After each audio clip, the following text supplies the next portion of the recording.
Hello, good morning, good afternoon, and welcome back to Mora Football Hub. Another day of a final, Manchester City versus Chelsea, and it ended up with Manchester City winning 1-0. It was a very tight game, very dull, not that exciting because both teams were quite had set up very well. Chelsea were a bit strong, also Manchester City were very strong, but it felt in the second half Manchester City had the experience and the flow more than Chelsea, as it has been all over the season, especially this year. Manchester City found their form, Chelsea not yet. I thought they could show some strength, especially after the last win against Liverpool.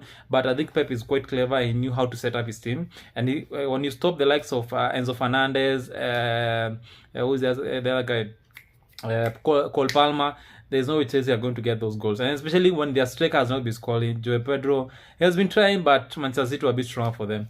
And what can I say? It just showed. I was just looking at it in this form, like looking at how Manchester City have been performing. Pep has been there. I don't know for how many years. I think almost. He was, I think, there since 2016. And yeah, the first season when he came in and Leicester City won. That's the first season he joined. And such success, it demands to have a stable manager for all those years, more than 5 years. There's no way you're going to win back-to-back trophies or even compete at that level when you don't have a manager who has been at your club for more than 5 years. Look at Liverpool. When Klopp was there, he stayed more than 5 years, and that's why they dominated and they were up there competing with Manchester City. Pep has been there all these years. And Arsene Wenger, during his time, he stayed more than 20 years. Was the Alex Ferguson, more than 20, I don't know even how many years, more than 20 years. You can see the kind of success he had, and this gives a team stability. It brings that momentum to continue. Even if you have key players who will dip down on form, the manager will actually know what kind of players he needs to come in and replace, and actually will know when the form is dipping. And that's what happened to Manchester City. Towards the start of this season, they were really poor and they lost so many games. And the issue was the defense. They had lost Rodri, they had lost John Stones, and you see he bought Gohi Maguire from Crystal Palace. He also had lost key attackers like what's this guy who went to Everton. I can't remember his name. He had an attacker who went to Everton. I've forgotten his name. I'll check on it. He also had lost Mahrez when he left to Saudi Arabia. He had also lost KDB, Kevin De Bruyne. So you see, he had a challenge, a dip in form, especially in the attack. And he brought on Maguire. He brought on what's the other player? I can't remember. Probably the Manchester City players. The guy from Egypt, and also even someone like what's the name? I've forgotten his name. The England guy. He has dropped his form of late, and he observed there was that challenge because when you drop on defense and attack, he only had a strong midfield, but it wasn't that strong. That's why he brought in. I'm forgetting this Manchester City players. Actually, he strengthened his defense, Maguire, and mostly his attack, Semenyo. And like today, the goals that Semenyo scored, it was just a brilliant. There's no way you get that from any just attacker. He's someone who's clever and someone who knows how to finish, because that was a classic finish. I've said, let me give it credit to where it's due. As much as I really wanted Chelsea to win something so that they can salvage something, so that they can give them that confidence as they're going to the summer, as they're ending their season, so that they can at least come up with something and also be in the Champions League. But unfortunately, that wasn't to be, because that was the only goal that separated them. And also Chelsea have had the issue of injuries to someone like Chris James, who is so good when he's on form, but injuries, I think he's at that time. I don't think he's going to continue at Chelsea. And if he decides to retire at Chelsea, maybe he plays 45 minutes, 50 minutes, then he comes off. So it's not someone they can rely on. Otherwise, they also need another attacker. And from what I'm seeing, because their financial records are not looking that good, they may be forced to offset some players, especially if you don't qualify for Champions League, because this was only short to qualify. And I don't know if they are going to qualify, because I think they are number 8 or number 7. I don't think they are going to qualify for the Champions League, and that's going to be a huge blow to them. But as expected, they had to let the manager go. All those sources were quite unforgivable. And credit to Manchester City, having that stability with Pep. He has the experience. He's got the players. He brought in the key players at the right moment.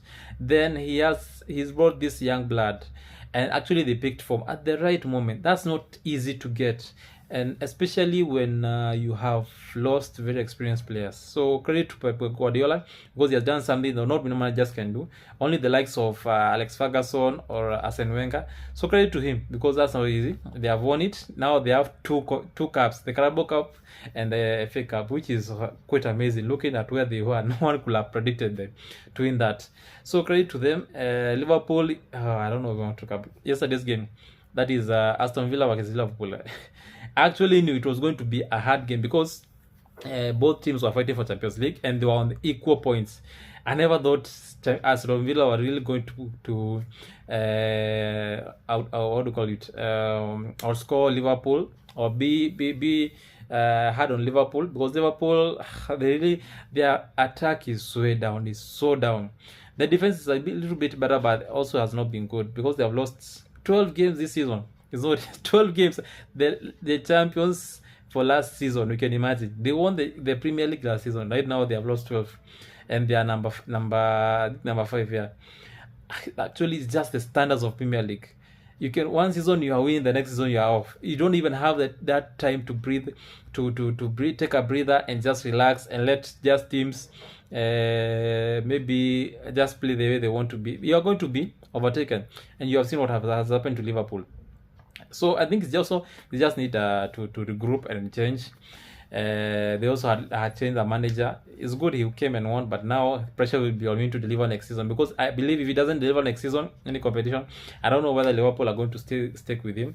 At least Mohamed Salah is leaving, and I've just heard he has dropped some quite strong words on social media. He's saying they are a bit crumbling, and he never expected them to be what do you call it? The words he has used, that in a way they are not competing for these big competitions, because they are out of Champions League, they are out of FA, they are out of Champions APL race. So there's nothing they are competing right now. They should be, actually could have sealed the Champions League, but right now they have not sealed it, because Aston Villa, with that defeat against Aston Villa, they have lost their direct Champions League spot. Because if they could have won, they could have got it. But now Aston Villa are qualified for the Champions League, and kudos to them, because Aston Villa is another team that they never started well this season. They lost, I don't know, the first 10 games. They really lost so many games because they also have so many injuries. Then they came back. They really played. They had almost 13 games unbeaten or something. They climbed up to almost number 3. Then they lost so many players to injury, which affected them, and that's why actually they were at one point they were in title race towards the end of last season. They were in title race, especially as that time when they defeated Arsenal. I remember 1-0. It was a really hurting, not 2-1. It was a really hurting game, and we all thought they are going to come back. Majority of the pundits, so their substitutes or their bench wasn't that strong, because they had lost most of their midfielders, and they could not compete, even the attackers at one point. So Aston Villa are back to they are strong. They are they have qualified for Champions League, and they are also in the final of the Europa League, which is good for them, and I think they can win. So that's how football can change. It's so hard at England.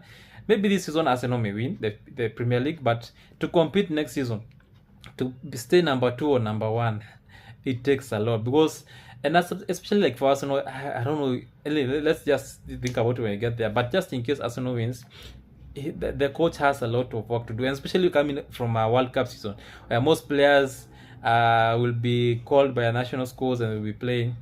It's going to be difficult, but it just shows the levels at Premier League. Anyway, we just wanted to discuss about the FA Cup, and yeah, it wasn't the best of the games. I never watched the full game, but I saw small bits of it. But I could see how Chelsea were playing, and they never took their chances. They weren't clinical. The team on form, which is Manchester City, took their chance and they got it, and that's because it shows they had confidence. Because so when you're taking such a kind of a shot, and it's a classic one, it's a very brilliant goal.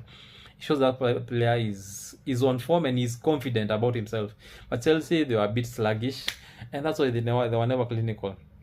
So that's it. So the number of games are coming. The number of games and number of exciting games are coming to an end now. FA Cup is done. Now we are waiting for the Premier League tomorrow. We have huge games. We're going to look forward to. I think I commented in the last game.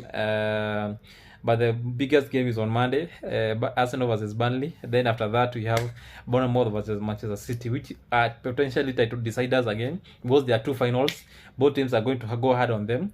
Both Bournemouth and Burnley are not playing for anything, even though Burnley are playing to have the dignity of their coach, especially the last home game. You never know how they are going to turn up. But Manchester City, I cannot see them. They're not that brilliant, but I think stopping Doku today was huge, especially with Reece James. So I don't know if Bournemouth are going to do that, even though maybe they may take advantage of Manchester City having played 2 days before. Maybe they'll be a little bit tired, but I think they're going to give their best. So Bournemouth will turn up, but either way, it's just for each team to win their games. If Arsenal wins their 2 remaining games, they are champions. If Manchester City wins their 2 remaining games, you never know what may go. They may still be number 2. So we just wait and see how it's going to turn up. So let's look forward to that. Please like, share, and subscribe. Tell me what you think about Chelsea. Chelsea fans, if you're watching this, what do you think needs to be changed in your team? Which kind of coach do you expect to have? I don't know the kind of links that you're having. But at least I want them to be up, because I believe there's a lot of quality in Chelsea. They just need to make some changes, but I don't know if the finances will allow for the club, because they have been making huge losses. For Liverpool fans, what do you think about your coach? What kind of players do you expect to have? Because your coach has said he knows the kind of signings they need to make. He spent a lot over the summer. Bringing someone like Isaac wasn't been effective. I actually wondered why. Even though I don't blame him, because they bought him at a time when he was on form. But right now, you know how his story has been. On and off. He's been injured. He's not coming. He doesn't play the full 90. So I don't think he's someone you can rely on. I don't know, unless a magic happens and he doesn't have these injuries. Because if he was reliant, you could have done something. So Liverpool is a huge call. Manchester United, nothing much to say, because they have nothing to play for right now. They are already qualified. So we wait. What do you think? What kind of signs do you expect to have? Which other team are we remaining? Yeah, Arsenal fans, what do you think needs to be done on Monday against Burnley? I know we are very confident we'll beat, but it's not an easy. I checked the stats for Burnley against top 5 or 6 teams. Actually, they have only lost to Manchester City by 1 goal. That was away. The other teams, they are just drawn. So I believe it's going to be a very difficult game. I don't take it for granted. And Arteta has to approach that game like a final and just go hard on Burnley.